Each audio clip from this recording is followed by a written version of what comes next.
Fire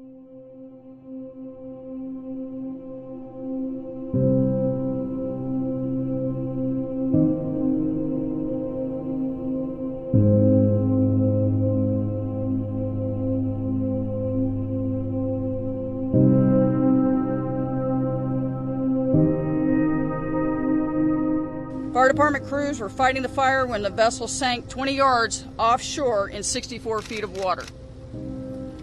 5 people were evacuated aboard a Good Samaritan pleasure craft known as the Grape Escape. Currently, 34 people aboard the vessel are unaccounted for.